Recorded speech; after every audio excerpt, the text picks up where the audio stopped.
C'était un match décisif et le public ne s'y est pas trompé. Venu encore nombreux samedi soir, Salvrigno encourageait une équipe de Challans qui lutte pour ne pas descendre. Bonne nouvelle, Challans en maillot blanc démarrait au complet avec l'Américain Jenkins. En face, Sorg était diminué avec 2 joueurs titulaires blessés.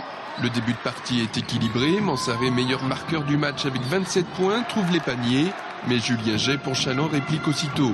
Quelques lancers francs ratés, Sorg en rouge en profite pour prendre les devants, 19-13 puis 21-17 à la fin du premier quart-temps. Le mano à mano se poursuit entre les deux formations. Diakité, dont c'était le premier match sous ses nouvelles couleurs, est encore un peu juste, mais bien suppléé par Petras Baloka, auteur d'un bon match avec Challans. Grosse bagarre sous les paniers, mais à la mi-temps tout reste à faire. Le résultat est serré, 39-38 en faveur de Challans.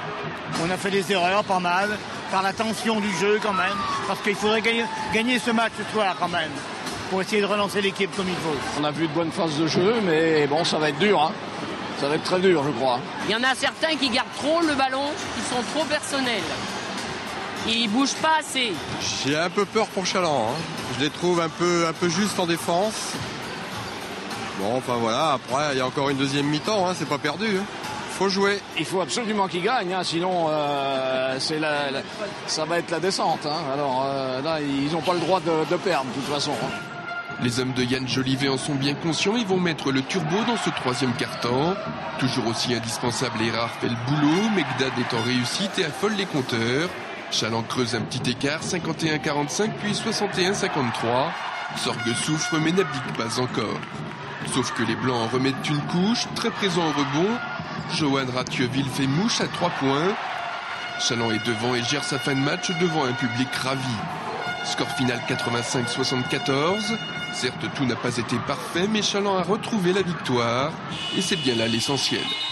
C'était un match à pression, donc il y a beaucoup de maladresse. Parce que Baloka, Diakité, Erard, Jenkins, ils ont fait 3 entraînements ensemble. C'est pas simple. C'est pas simple. Et avec l'enjeu, sachant que Angers avait gagné hier de 25 points contre Rennes, qu'ils reçoivent le centre fédéral et qu'ils ont un match exempt, ça veut dire que ça fait 2 victoires de plus.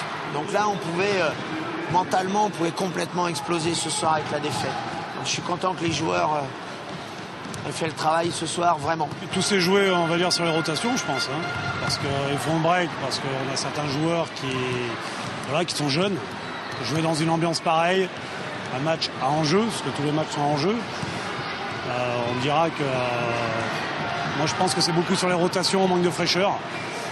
Et à partir de là, on a un petit peu explosé physiquement dans le troisième quart-temps et même dans le quatrième quart-temps. Les partenaires de Sébastien Chéras ont donc relevé la tête mais ne sont toujours pas tirés d'affaire. Le prochain déplacement à Saint-Chamond, concurrent direct pour le maintien et lui aussi vainqueur ce week-end, s'annonce crucial pour la suite du championnat. Un match à 4 points et même plus, comme l'assure l'entraîneur chalandais. Un rude combat donc en perspective entre deux formations qui jouent leur survie en National 1.